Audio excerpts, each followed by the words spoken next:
We have a crisis in this country of loneliness because all we do is compare and despair. When you're in the thick of it, you don't want all of that. You just tell me how I can feel better. Tell me something, a little something that can make me feel better, that gives me hope. I could be myself. I didn't have to dress a certain way. I didn't have to have my hair a certain way. Subject myself to other people's judgment or other people's expectations of how I should be.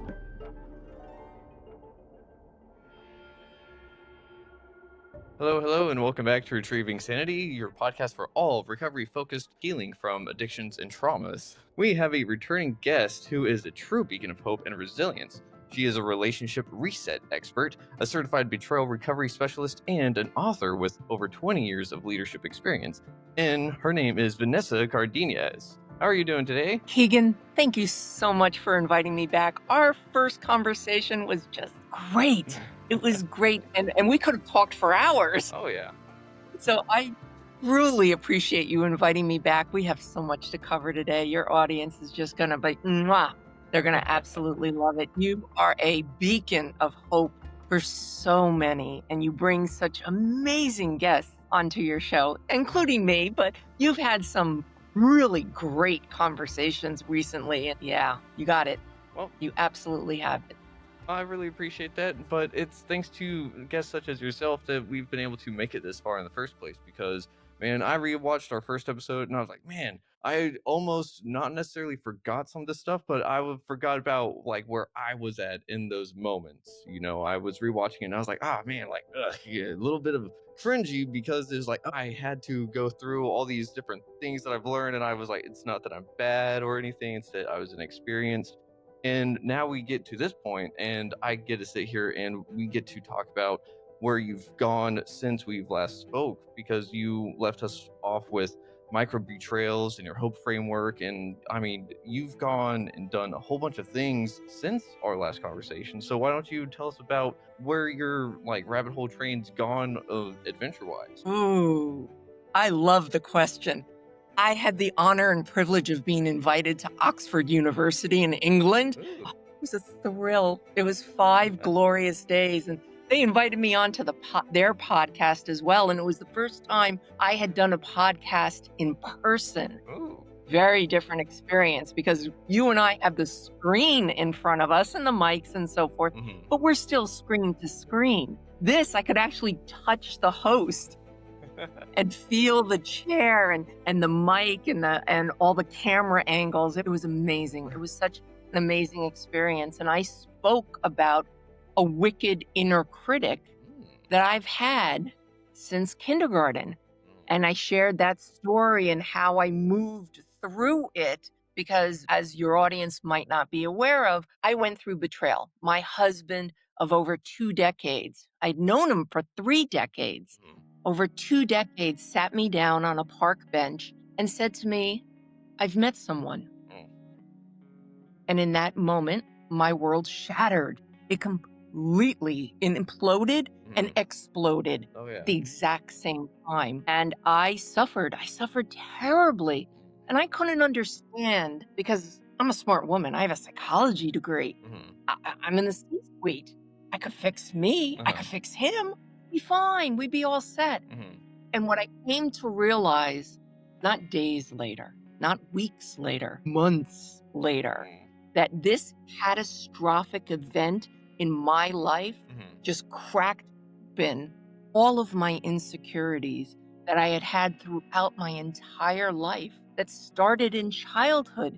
And it started with my inner critic just beating me down, telling me I'm not good enough, I can't do this, you'll never amount to anything. And it kept going and going and going, and no amount of relief could I get until I started working on myself. And I got to share that story on the Oxford stage. Now, for me, that was such a release. It was so cathartic to be able to do so, to be able to share my story. And I got to share it with the 8 people that were filming it at Oxford University. And I felt pretty good about myself. I'll have to admit, there wasn't a dry eye afterwards, but including myself, because it was such a release of all of that. because we hold on to our stories. Yeah. We're the narrator of our story. We're the hero or the victim of our story. And for me, I got to stand on that stage and I got to share my story. What I didn't realize was that within 2 months of it being released on their channel, it would have over 300,000 views. Wow. Jaw-dropping for me. And it was such a moment of pride and also sadness because so many other people resonated with it. It hit people right here, right in the chest, right in the heart, because they felt the same way. And I gave language to what they were experiencing. I gave them permission to actually go back in time and pinpoint when it actually started. Because if you can go back to that moment when it started, you can reframe it. You can absolutely reframe it. You could see it a little bit differently. Just turn the kaleidoscope 1 degree and it makes a world of difference. And my favorite thing as I went through my own recovery process related to this betrayal, related to the inner critic, related to the self-worth and the self-doubt, and all of that combined all together, and all of my insecurities, ooh, they came flooding back. But what was beautiful about the entire experience was that I was able to give, because the way we heal changes the way we are, and it allows us to give in such a profound way. And I absolutely adore that. I do. It lights me up in such a way that no amount of daily drudgery and daily just hassles and chaos and everything else can't take away how I feel about myself now. And I get to see it in others, and others that I get to privilege of working with, to be able to guide them through and say, you know what? You are beautiful. You are unique as your fingerprint, and you will get through this. And when you get through to the other side, you can actually look in the mirror with a sense of pride that you made it through. And whether that's 1 minute, 10 minutes, an hour, a day, 2 days, you string them together and you keep stringing them together. And suddenly you realize how far you've come. You said it right at the beginning. You watched our episode and a little cringeworthy for you because you now see how far you've come and what a gracious host you are and how you bring in these amazing guests for your audience to benefit your audience, because you know your audience best. You know that sometimes they're listening to this particular show at 3 a.m. and just needing that reassurance from you because you made it through. And you're bringing guests on that have made it through their struggles, because not for nothing, everyone's got struggles. And if we start to compare the struggles, compare and despair, we don't want to do that. We each have our own challenges, but what unites us is the ability to be able to get through them and stand tall and look around and see who else needs help. Because that's one of the guiding principles. It's the last one, is you need to help someone else. You do. And that's what it is. And once you do and you share the wisdom, not the knowledge, it's knowledge plus experience. You share your wisdom. You lead by example. You show that there is possibility. Oh, the sky's the limit. So I had that opportunity to be on that stage and share my story and reach so many people, and heartwarming for me. And it has been a ride ever since. Yeah. Glorious. Man, thank you for sharing that with us. And I'm really glad to hear that you were able to have such a cathartic experience. It sucks that it was cathartic because it means that there was something that caused some pain and grief and suffering along the way. But at the same time, that kind of release is something special that a lot of us don't realize is kind of there waiting for it until it kind of happens, you know, and help people either get to that conclusion or help them after that conclusion, right? Because whenever we're sitting there in the thralls of whatever betrayal may have happened, it's kind of sitting there going like, your world is essentially gone, your identity is gone. And so you have to essentially either relearn or do a whole bunch of different things because it's difficult. And if so many people were able Hmm. to resonate with that story, it just kind of goes to show like how many hurt people go out and hurt other people. So, like, we're all trying to help each other out in some way, shape, and form. Hopefully, I know some people are definitely not the best at it because they just choose not to. But in the regards of people like yourself, you're sitting there and you're shining a light. You're saying, look, I made it through. This is how I made it through. So I'm going to walk with you as you tried to go along that journey as well. So, what are some of the things that you've helped develop and create to help people through that journey? Everything circled back to something that I had heard when I was going through my own recovery from betrayal. It was hope. Mm. And boy, when you're in the thick of it, you have no hope. No hope, no faith. You're at rock bottom. You're wondering, how could I possibly hurt as much as I do? And how could I hurt someone else? And just we get into the thick of the rage that we have. Yeah. And someone brilliant said, hope. You need hope. And I was like, hope? I don't need hope. What do you know? Kind of thing. And she said to me, no, you don't understand. Hope stands for hold on. Mm. Pain ends.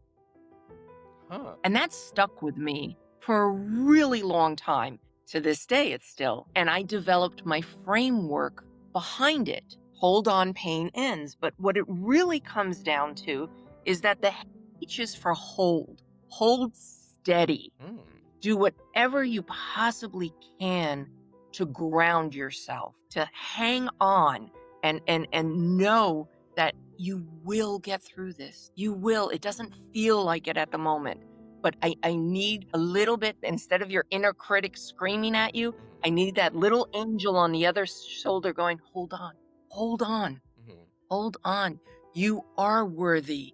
You are important. You are beautiful. You are unique. You will get through this. And just that on repeat, just hold steady. The second is to organize the truth.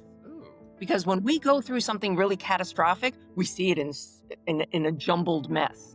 And it's really hard for us to know the truth. It just is. We get a little bit of amnesia.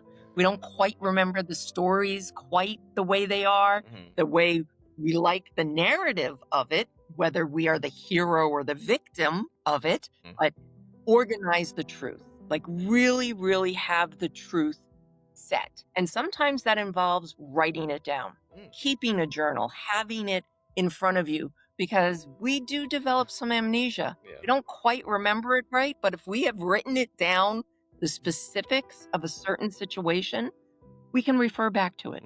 We can absolutely refer back to it. Then for P in the hope is protect your boundary. Protect your boundary. Know, and a boundary can be for yourself. Know that if you do a certain action, it leads to another action, a destructive action. Well, then don't do that precursor to that. Set that boundary. No, I am not going to walk by that particular establishment. That establishment triggers me. So I'm not going to walk down that road. I'm going to walk down this other road. And set that as your boundary, that you know this is what exactly you are going to do. And that again ties back to know the truth and hold on. And then the third, which is E, is execute the next step. Just one step. Okay? You don't need to look miles down the road. You don't. You need to look down for just a moment and take one step forward. Whatever that step is for you. It's your step. And it's the step in a direction that you want to go in. Could it be a misstep? Of course it can. But at least you took a step. Yeah. You didn't stand still. And for me, that was the biggest problem, was I was standing still for so long. And suddenly the ground kind of gave out underneath me, and it was no longer the ground. I wasn't grounded. I was in quicksand. And the more I struggled, the deeper I got. Yeah. So that is, you just execute one step, the very next step of what you're going to do, and you keep it simple. This isn't complicated. You're not supposed to make it complicated with, 40 steps that you need to do to get from point A to point B. No, no, no. Don't complicate it. Please don't complicate it. Take a breath, pause, and take a step. And know what that step is. So that's my hope framework that I work with clients on. And we dig deeper into it. But again, it's hold on, pain ends. Okay.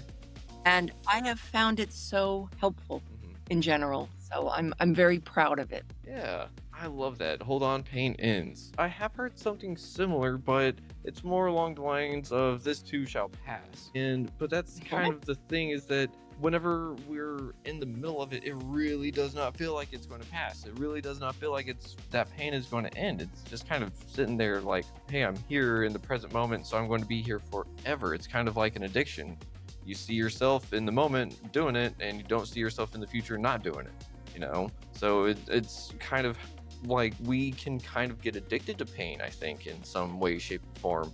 And it's something that holds a lot of us back, and a lot of us really don't take that next step. And I think that there's a lot to be said there too, because people like myself like to make things complicated. But at the same time, I know that a lot of the things that get me to where I really need to go, it's just doing it. It's just fucking doing it. It's just do that step, just go. Sometimes, though, I need someone to kind of kick me in the butt a little bit to get me to take that next step. So, how do you help people do that whenever they're kind of by themselves? Because if they're talking to you in the moment, that's awesome, right? Because your clients can sit there and they can be like, "Hey, I got a question right now." But what do they do whenever they go home? Whenever they got like a roadblock that they can't really figure it out. That involves tapping down your inner critic. Ooh. Because usually it's your inner critic that's telling you you can't. And we need to boost you up, not your inner critic. And we need to tap down the inner critic and give the inner critic a reprieve. I need a vacation from all your nonsense. You're on repeat of all these negative things over and over and over again. And you're paralyzing me from actually making a move. And I encourage most of my clients, make a move, make that first step.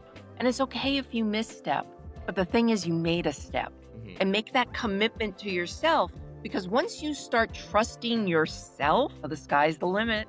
It truly is, because you trust yourself to be able to make a decision and move in the direction of that decision. And if that decision's not right, that's okay.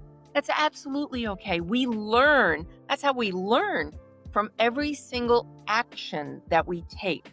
Whether it's a good step or a misstep, it's fine.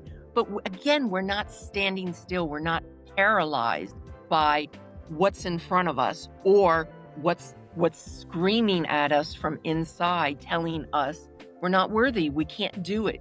Can't. Can't is such a big word. And one of the words that I encourage my clients to say is when they feel that bubbling up, oh, I can't do that. I want them to add a word to the end of that sentence. Okay. I can't do that yet. By putting those 3 letters together, Y-E-T, not yet, it still opens up the possibility that you can do it, that you're ready, that you can do it. Maybe it's a little frightening today. Maybe it's a little frightening right at this moment. Let's re-explore it in an hour. Can't do it yet. But I could do it in an hour. Yeah. I could do it tomorrow. I can make a commitment to myself to do it tomorrow. And again, all we need to do is take that step. We don't need to run the marathon. Just because you buy a great pair of sneakers does not mean the very next day you can run a marathon. You have to train yourself step by step. It starts with walking, a light jog, and then actually a run, and then a run for a mile, and then 2 miles. That's what training is. Well, we're training mental fitness. We're getting ourselves prepared for taking those actions. And once we do a first action, the second action is much easier. And then the third action is much easier because we've learned to trust ourselves in what we are capable of doing. And again, you just add those 3 letters to the end of any negative, any sentence that will push you, move you through. It's glorious. It is. And when I get my clients to start tacking that on, they feel that sense of, yeah, I can't do it yet, but yeah, I'm going to be able to do that. And when they actually do it, it's a sense of accomplishment, and it's a mission, and it's a purpose, and we can move through life that way. It's glorious, because when we build our lives by our own design, with purpose, on purpose, there's so much we could do. There's so much we could do. And most importantly, we can help others. We can extend a hand because we know what it's like. We know what that feels like. And sometimes when you're in the thick of it and you feel that avalanche of emotion, you don't think anybody feels the same way that you feel. You don't. Nobody feels this amount of pain. And when you see an understanding ear and an understanding eye, and somebody looks at you and knows that you are in pain, and they extend their hand out just by seeing you, acknowledging you, and say, "You okay? How can I help you? What do you need?" And sometimes all they need is to be able to get the words up and out of their throat. I'm having a really bad day. I can't pay my bills. I'm really struggling. Whatever it is, but allowing someone else that opportunity to get that up and out. Yeah, you can't pay your bills yet.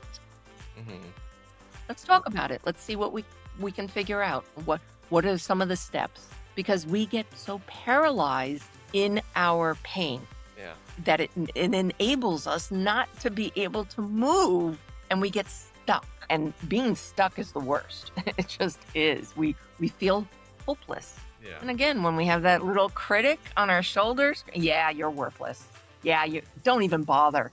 Yeah, it just beats us down, and we don't need that. We truly don't need that. Yeah, we really do not need that. And having that little small word yet really does open up the giant doorway of possibilities. But I mean, it's all about perspective, right? Because again, whenever you don't say that, I imagine that for the clients that first start saying it, it's like a little, maybe a tiny little spark in the dark, and it's not very big. And then as they get closer to whatever it is, it starts getting bigger and bigger and bigger. But that's kind of the thing too, though, is that how do you really tell people that eventually it will be better whenever they have nothing but bad experience upon bad experience in the past? Hold on, pain ends. I say it all the time. I truly do, because I believe in it wholeheartedly. I've been in this work since 2017. And the first couple of times I encouraged my clients to do so, there was a lot of resistance. Now it's very different, because I've been named the best relationship coach in Westchester County. I've got my 2 books. I've got tons of articles written, even my Oxford talk. There's substance behind it. I know what I'm doing. If you trust me enough, I will help you learn to trust yourself. And that's part of the relationship reset. And that's why I call myself a relationship reset. It's not necessarily the relationship you have with a partner, it's the relationship you have with yourself. Because when you come into your own, when you can look in the mirror and truly see yourself and see the world of potential that you have in the world of possibilities, and if you would just move through the challenges that you have, if you could hold on, because the pain will end. There's beauty there. There truly is. I'm a living example of it, as well as many of my clients who have moved through. And in my particular case, I stayed married. I am absolutely a unicorn. Most go through divorce. I wanted to stay. My husband wanted to stay. And we worked really hard to move through that, because we both recognized, and me more so right at the beginning, was that I'm going to have a relationship. Who I have the relationship with was up for grabs. Could I have that relationship with my husband? Sure. Was it going to be the exact same as it was before? No, not at all. This was a brand new relationship. But I was going to have a brand new relationship anyway. I just chose to have it with my husband. And we moved through it. Make no mistake, it wasn't easy. Not at Mm. all. I sometimes it's harder to stay Mhm. than to leave. Yeah. But leaving has its own set of challenges as well, especially if Mhm. there are children involved. Yeah. But with that being said, if both parties are willing, have a willingness to make it work, Mhm. do it, they can start the process to do so and move through it as best as possible. You do need some guidance. It's hard to do it alone. And I again, I thought I could fix us. No problem. No, no, no, no, no, no. Not only did we need a therapist, each of us, and a couples therapist, we also needed a coach. I needed a support group. There is something to be said about support groups. Now, with a caveat to that, I am a moderator of 2 very large Facebook groups. Mm. Support groups that are that large, they're really hard to contain because you get a lot of judgment. And when you're hurting, you don't need that judgment. You absolutely do not. Nope. So I prefer small, local support groups, and you can find them. A lot of them are underground, no pun intended, usually in the basement of a church, but they are available. There are other people that are similar to you, not you because you're unique. They're similar to the challenges of what they're going through or similar to the challenges of what you're going through. Search it out. Ask your, if you're involved in your church, ask your church, ask neighbors, ask friends. Go online into the larger group and say, hey, I live in any town, USA. Anybody know of a support group? You'd be surprised. You'd be surprised that there are a lot of local groups. I host a local group. I love it. I love being able to share in person with 12 other people. It's great because they get to develop a relationship. They're held accountable because they need to show up every week. You don't show up and suddenly 11 people are calling you. Like, what's going on? What's happening? What's going on in your world that you are not here? You made a commitment to all of us and you're not here. So it holds you accountable. It also provides that necessary lean in to the challenges. It's okay. And it's okay to cry. Tears are cleansing. They are. And it's okay to share your story and to rewrite your story and to continue your story by sharing your dreams and your hopes and your wishes, because we never know who we are talking to. We don't. Yeah. This was a very valuable lesson I taught one of my daughter's friends in school, in high school. I talked to everybody. And I said, so, what do you want to do? And he says, oh, I want to work for the Jets. And first he said, Jets. Yeah. And I looked at him and I was like, you're not a football player. And he goes, no, I want to be in the back end. And I'm like, really? I said, so tell me. And I used to have him practice his pitch to me. And get it down. Tell me what you want to do. And he went away to college and I hadn't seen or heard of him for a couple of years. And I get a phone call and says, hey, do you remember me? And I said, of course. Because I need to tell you something. This past summer, I was working as a waiter and I had my university t-shirt on because, of course, my shirt from the restaurant got dirty and I took it off. And the only shirt I had was the one that said my university on it. And I went to help table and the gentleman looked at me and said, I went there and we struck up a conversation. And he says, what are you studying? I told him what I was studying. He says, so what do you want to do? And he said to me instantaneously, I went into the pitch and his mouth dropped open and he pointed to his colleague and he says, he works for the Jets.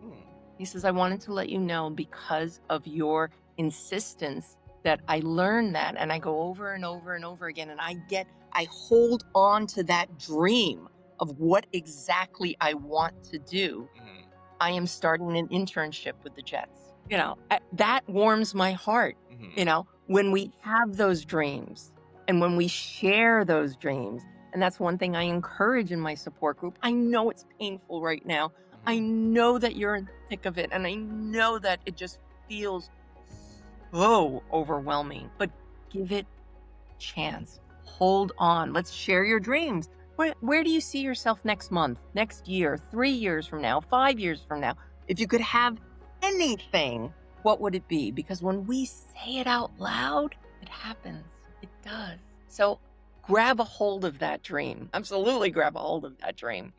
That is such an awesome story because it really does go to show what someone can do whenever they believe in themselves, even just a little tiny bit. And it kind of just grows into who knows where it'll go. But that's the thing is that if we don't believe, if we don't start somewhere, it's never going to happen in the first place. And I really do love how you're actually pretty much advocating for people sharing their dreams, their aspirations, and all that with other people because it really does kind of go back all the way to the hope aspect too, because you can't have those dreams if you're going to sit there and hold on to your pain and not do anything with it. And you can't really sit there and see yourself in the future without having somewhere to go, unless you really do just want to say, I exist and that's it. But I know for myself, whenever I was in the middle of all the pain and everything, there was no future and there was no dream. And then whenever I got through it, it was like, oh, well, I'm kind of here, so now I have to figure something out. So it's great that you help people figure that kind of thing out, like in the middle of it, so that they can rebuild their relationships with themselves and or with their loved ones, because that is one of those things is that whenever we're rebuilding with someone that we maybe were betrayed by or maybe we did the betraying, there's now suddenly all these expectations that we have to deal with, right? And I think that that would be the hard part about rebuilding something, especially your own identity, because you know yourself better than anyone else, so you know what to expect from yourself, and then your partner is also the same way. They also know you pretty damn well, so they should have these expectations, but we're trying to not really work off expectations, right? Because that's kind of like a computer program. We're not computer programs. Yeah. Speaking of which, we're going to jump into AI, if that's okay Yeah. with you and your audience, because this has been an ongoing thing for me from a professional level as well as a personal level. When Chat GPT was introduced, I was very underground and people were using it to write emails and things of that nature. Well, things have changed and people are spending a lot of time on it. And we see all the news stories. It has been rather destructive to certain people that are hurting, that are feeling left out. We do have a crisis in this country of loneliness. Social media was designed to bring us together. And no, no, it doesn't. It actually separates us because all we do is compare and despair. We see other people's glorious lives with all the filters and everything else and catfishing. And we have terminology for it now. But overall, it makes us very, very lonely. It does. And we become very isolated. And when we're in pain, we can look at it as a great outlet to be able to get that validation that we need. But let's not make any mistake. All of these platforms, they are designed by design to keep you on it. Not for a couple of minutes, for hours on end. Hours on end. So Chat GPT, and that's the one I speak of mostly, there are others, of course, is designed to ask you questions. It gives you the answer to whatever question you have asked, and it says, would you like to know more? Could I suggest that you do this? And move on to that. And it's designed to keep you on. So make no mistake of it. It is absolutely designed to keep you on it. And I have been very resistant to it in my spaces because I do have clients come to me and say, you know, I asked Chat, blah, blah, blah, blah, blah, blah, blah, and it told me this. And they'll give me a printout of what it has said. And in theory, you know, it takes somebody's theories, Freud's theory, everybody else's theory, and spits it back out and validates whatever the prompt is that you have put into it. And initially it'll make you feel good. It's designed to make you feel good. Unless you tell it, you know, specifically come after me, specifically tell me the negative parts of this. It'll always be positive because it's designed that way. So when somebody is going through some sort of crisis, some sort of just angst, and they turn to ChatGPT or any of the AIs, they have an initial release and relief of whatever they're going through. But then they realize it's not really real. This, it's similar to the claps that you get when you're done with something and you feel this adulation of everybody's clapping for me. Oh, I did a good job. But then you get off stage and you're like, wait a second, now you play it back and you relive it and you're like, no, they're not clapping because I did a good job. They're clapping because I got off the stage. Ouch. And that's a realization that you have. It's the same thing with chat. You put in your story and all your information and blah, blah, blah. Not that I would encourage you to do that because there still are privacy issues, but you put in enough information and it spits out a response to you that makes you feel good. And you're like, yeah, okay, and it might take a while, but whether that's a couple of hours or a couple of days, you look back on what it said to you and you suddenly realize, that's full of shit. Yeah, no, I felt good initially, but no, absolutely not. And it can start to be destructive that way because we become almost addicted to the validation that it gives, but then it completely flips on itself in how we feel about it. So I've been struggling with it with my clients, with people in the support groups that I moderate and whatnot, when they say, well, I asked chat and chat said this. And it's like, okay. And I've been really, it's a real hard thing for me because I don't want people falling into it in a destructive way. So in speaking to several of my colleagues and also my mentors and some of my coaches, I have decided to actually build one. So I have built an AI agent, Ask Vanessa, and I have put in all of my resources, all my 2 books that I've written, over 100 articles that I've written, my 400 transcripts from all my YouTube videos, my workshops, things of that nature. So that is its knowledge base. Wow. So it knows me. It knows my thoughts because I come from New York. So I have a New York grit to me, with that being said. And I also don't speak with a lot of the scientific jargon, the amygdala and the hypothalamus, and this is what's happening and so forth, so on. When you're in the thick of it, you don't want all of that. You just tell me how I can feel better. Tell me something, a little something that can make me feel better, that gives me hope. So that I can hold on and the pain will end. Please give me that. And so I designed it and I put in safeguards that it will provide answers that are based on my work.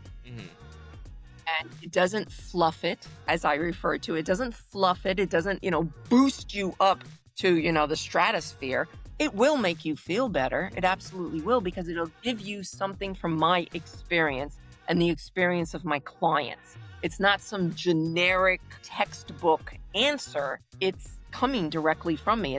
It's as if having me, but having me at 3 a.m. when you're in the thick of it and I'm actually asleep. So it's designed to be that way. It's also got safeguards in it that you cannot use it for an extended period of time. You're not going to be on it for 8 hours. It's not going to happen because, listen, not for nothing, you need human contact. You do. This is a entry point for you to get a little bit of regulation in your system so that you cannot feel so alone that an entity understands you. But it's me. It's my thoughts. It's my way of being. So you're being introduced to how I operate. And I'm really proud of it because, I built it myself. I didn't have a team build it. And when you're building something that's AI related, you do need to have safeguards in place. You do need to have that. And ChatGPT, for all its faults, because it does have some faults, it does not quite give accurate information. And it tells you, it has a disclaimer at the bottom of every single one that, like this might not be necessarily correct. Because what it's doing, scrapping through the entire internet. And if there's crap on the internet, it's feeding you back the crap. In my particular case, I tried to contain it, that it only has only my stuff. And I've encouraged it with instructions to only reference me, not to reference others, because I can't substantiate others' thoughts.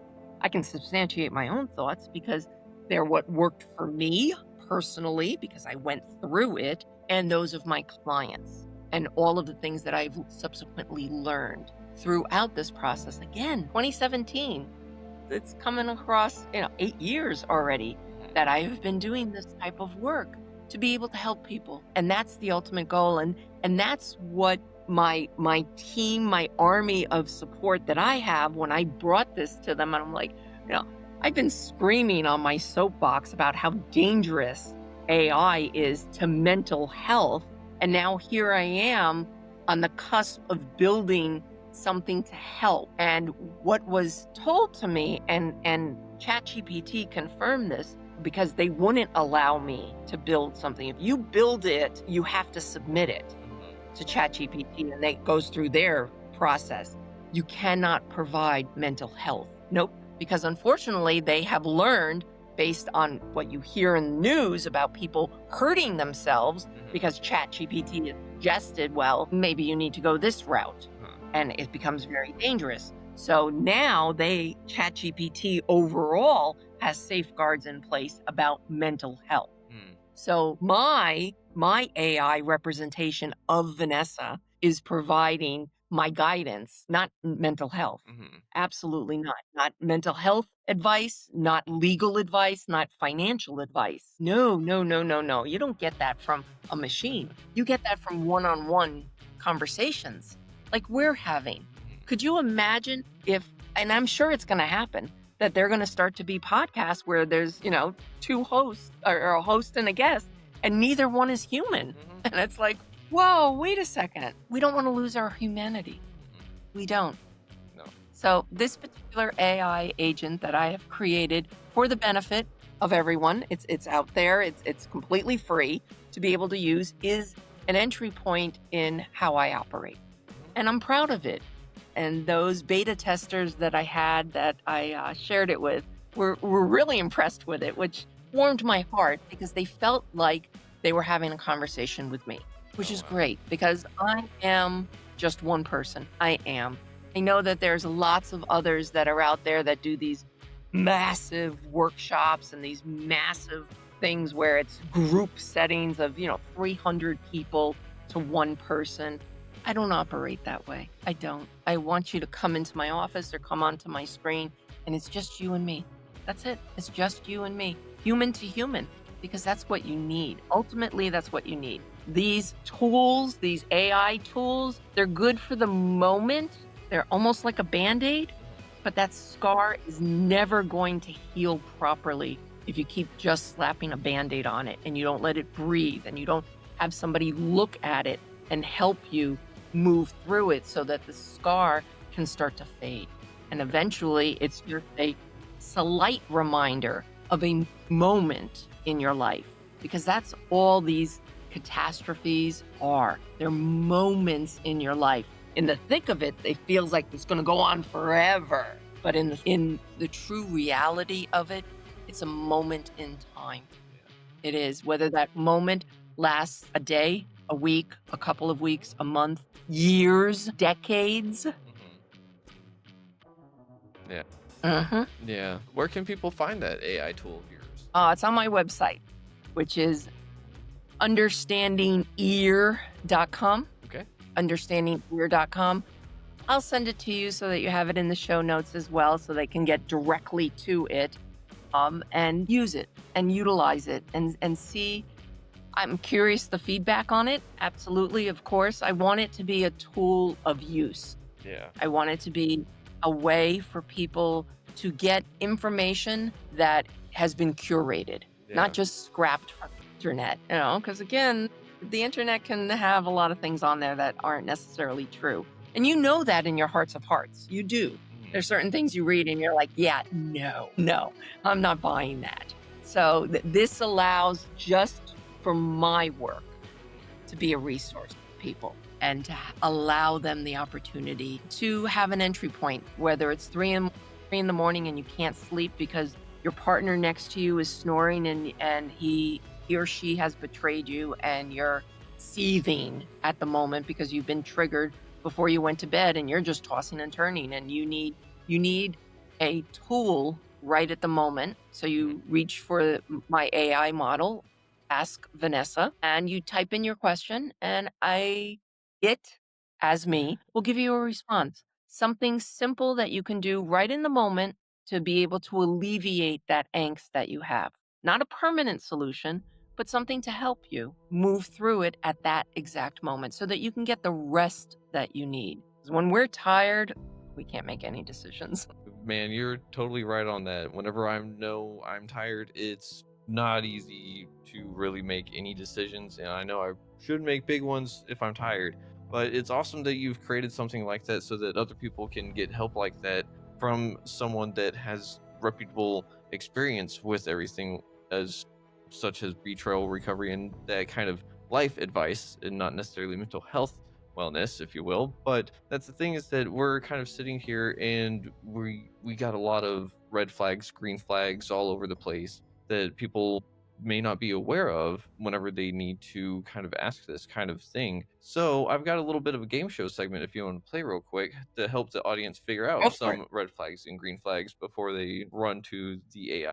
Sounds perfect. All Let's right. do it. All right. So I'm going to read off a short statement, and I just want you to confidently answer with a green light if it's a healthy, constructive behavior, or a red flag. You say stop unhealthy, destructive behavior.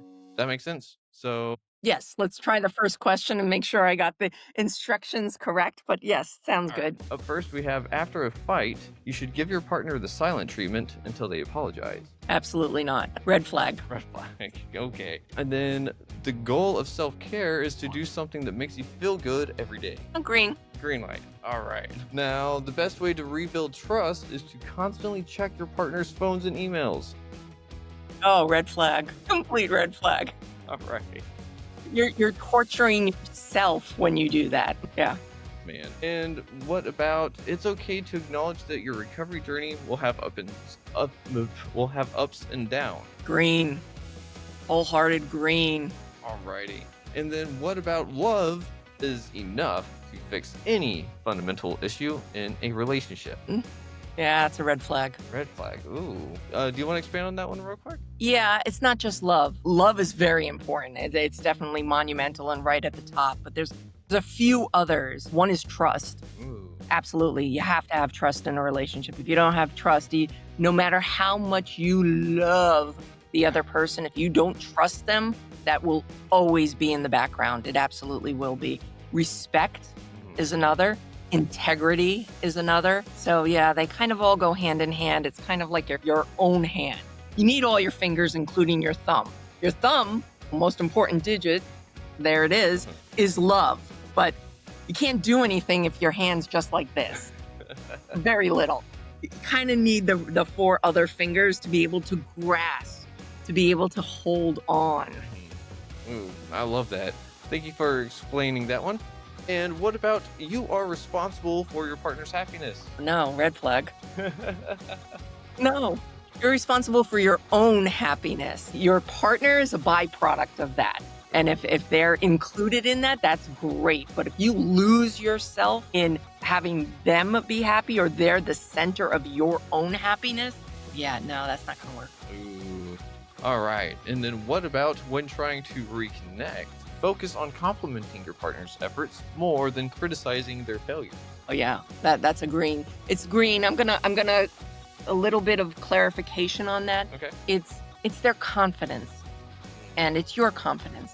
And when we can caretake each other's confidence and focus on the good, address the bad. And one technique, if I could share it with your audience, because I just recently did this with a couple yesterday, actually. Okay. I shared this with them, and they both looked at me and were like, yeah, I kind of like that. We could do that. That we can do is every single week, one question. They sit down, they have one question. What have I done this week that has irritated you?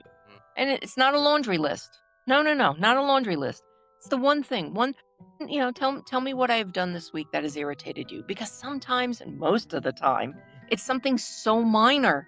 It's so minor. Oh, you left the cap of the toothpaste off. And I found that it got under my skin. Okay, so something so easy. I put the cap back on the toothpaste, and you walk into the bathroom and you see it and you're like, oh, you put the cap on the toothpaste. And it warms your heart because it's not about the toothpaste. It's about listening to your partner and wanting to do things to alleviate their angst for the day. And again, it's all these minor little things. When people argue about who took out the garbage, it's not about the garbage. It's not. It's about the trust. I trusted you. You said you would take out the garbage. You didn't take out the garbage. And now I can't trust you to do the thing that I asked or that we agreed upon that you would do. And again, it's all these little itty bitty things. But what happens is they start to stack. And it's like a bad game of Jenga.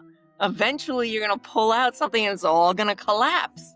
Yep. Because we've been holding on to these little things that irritate us. And a lot of times we don't, why even bother? Why even bother saying, you left the dish in the sink or whatnot? You don't care. You don't care that you left the dish in the sink. And it's so minor. And a lot of times, and we do this exercise in my office, they'll come in and I'm like, okay, so we're going to do the same exercise. What happened this week? And each party will say something and they'll both look at each other like, really? That's what irritates? Oh, I can easily fix that. If that's going to solve what's going on here and we don't need to come to Vanessa's office, yeah, we could do that.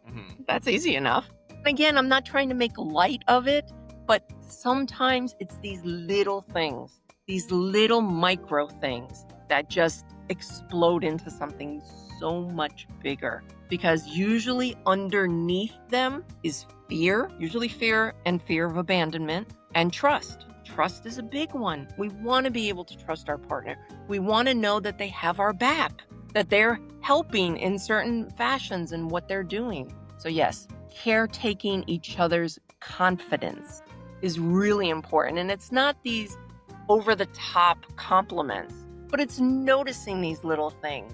And it's also accepting the compliment. So many women, I hear it when they're out and about. Their spouse or their mate will say, wow, you look great. This old thing? Come on. No. Accept the compliment. Take the compliment. Your partner has noticed something about you and has formulated words and got the words up and out of their mouth. Acknowledge that. Recognize that. They're seeing you. They might not have said the perfect thing, and that's okay. We are very jaded by Disney and by rom-coms about having the perfect line. Listen, nothing. That's why movies take so long to get made, because even as they're directing it, even as they're on the set, they're constantly changing the words to determine which words land the best. So they're going through lots of incarnations of those words. So that beautiful line you heard in a rom-com or a Disney that just warmed your heart. Oh, he said that thing. Oh, she said that thing. That took a long time to formulate and get perfect. In the moment with your partner, they're not going to say it like that. They're not. But the heartfelt behind it, take that. Take that. They said it. They said it out loud to you. Accept that compliment. Take it graciously. And that helps caretake each other's confidence. It's glorious. Yeah. Being a caretaker to each other's confidence. I love that. And that is how someone can try to start rebuilding their relationships. Or hopefully that stops it from even getting to that point. But with that being said, I would like to bestow upon you the title of the Architect of Connection, because you help people redesign and rebuild their relationships after the unthinkable has happened. So Vanessa, thank you for playing green light or red flag with us today. So Vanessa, the name of this podcast is Retrieving Sanity, and we explore how all facets of living life impact mental health. Looking at the incredible motley adventures of your life, what does retrieving sanity personally mean to you today, and what's one practice or perspective you believe is crucial for anyone on that journey? Beautiful question. Retrieving my sanity was the opportunity to be able to look in a mirror, to see my reflection. Because when I went through the betrayal and I heard that my husband met someone else, in my mind, in the 3-second movie, she was, a swimsuit model, gracing all the covers of Sports Illustrated, just the most perfect woman that there was. And I really struggled with myself, how I looked in the mirror, my body type, my hands, my age, my wrinkles, my hair, everything. I tore myself apart day after day. I fell so hard and so deep into the cesspool of self. I couldn't bear to even look at my reflection. I couldn't see it. And that was my sanity point, was when I was able to move through the betrayal and get the necessary help that I needed to move through it, to understand the why, and to come together to work through it to the point where somebody whips out a camera, I'm all in the picture. I'm like, here I am. Absolutely. I love my reflection. I love the opportunity to be able to get on podcasts and get on stage and be able to share my message and see my reflection. It might not be perfect. Yes, I, like you, go back, last year, the year before, and so forth and so on, and look at things and I'm like, but at that time, I was happy. I was happy in my own skin. And for me, was retrieving my sanity was to be comfortable in my own skin, to be able to stand in my own purpose, to have a sense of who I am. My identity is not wrapped up in I am so-and-so's wife, I am so-and-so's mother, I am the C-suite executive here, I am this. Even relationship reset expert, even that title, all these titles and all these labels that put on me. No, I'm Vanessa. And I love who I am. And that took me almost 50 years to get to that point where I could be me. I could be myself. I didn't have to dress a certain way. I didn't have to have my hair a certain way. I did not have to subject myself to other people's judgment or other people's expectations of how I should be. No, I'm me. I stand here today, incredibly proud of how far I have come and how many people I have helped. That warms my stitched elastic heart, and that helped me retrieve my sanity. What I advise others how to start retrieving their sanity: take a selfie, take a selfie, take a selfie, take another selfie, take a selfie the next day, and the next day, and the next day. Look at yourself. Find one quality on you. Everybody's got it. And as I said, everybody is beautiful, as unique as their own fingerprint. Find something that you absolutely love, whether it's your nose, your eyes, your eyebrows, your ears, your cheekbones, the structure of your face, the hair color, the hairstyle, whatever it is, and zero in on that. Love your eyes. Love your eyes. Love the eye color of your eyes. I love how they pop when you think of something, whatever it is, and zero in on that and focus on that, because that will allow it to spread out.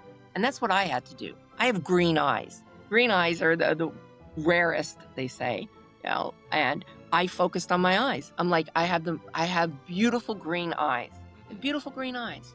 And it's not about being conceited in any way. It's finding something about yourself that you love about yourself and allowing it to expand so that eventually, and again, it might take some time, eventually you become comfortable in your own skin. And that is the most attractive quality of all: confidence. To be able to stand on a stage and deliver your message. Yes, initially you might be a little nervous. I don't want to say nervous. I want to say excited. I'm excited for the opportunity. Nervousness and excitement, they feel the same way. The only difference is you know the outcome. And nervousness, you don't know the outcome. Will they not like me? The judgment comes into play. Whereas with excitement, you know the outcome. you're going to nail it.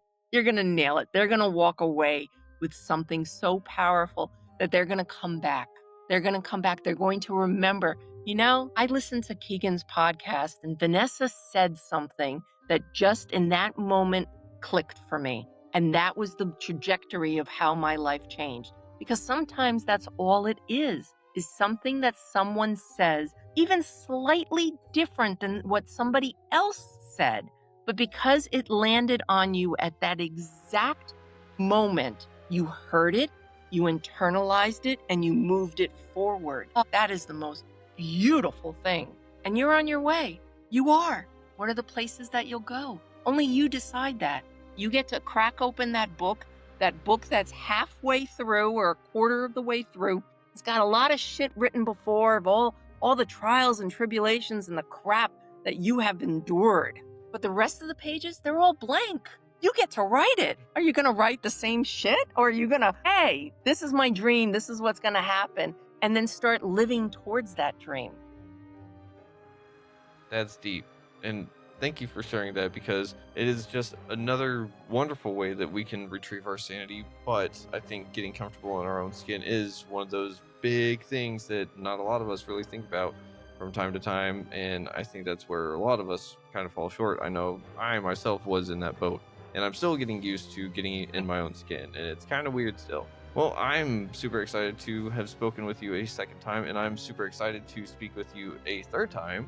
And quick, for that, everyone can find you at understandingear.com, correct? Correct. Awesome. Well, Vanessa, thank you for that, because I know that it's going to help shape a lot of people's future, and it's going to help just give people a different perspective and maybe give them something to give them an idea of how to shape their own lens for life. So, with that being said, everyone out there, thank you for listening to Retrieving Sanity on WDJY 99.1 FM. Don't forget that if you are having a mental health crisis, go ahead and dial 988. It is a toll-free number. And if you are in the LGBTQ plus community and you need help, you can dial the Trevor Project up in Canada. And don't forget that you need to love yourself. Try to love others if you can, but you gotta love yourself first. And to do that, just go ahead and try to breathe, relax, and let go of some BS, because we don't need it all the time in our lives. But we will see you in the next episode, and until then, much love. Shalom.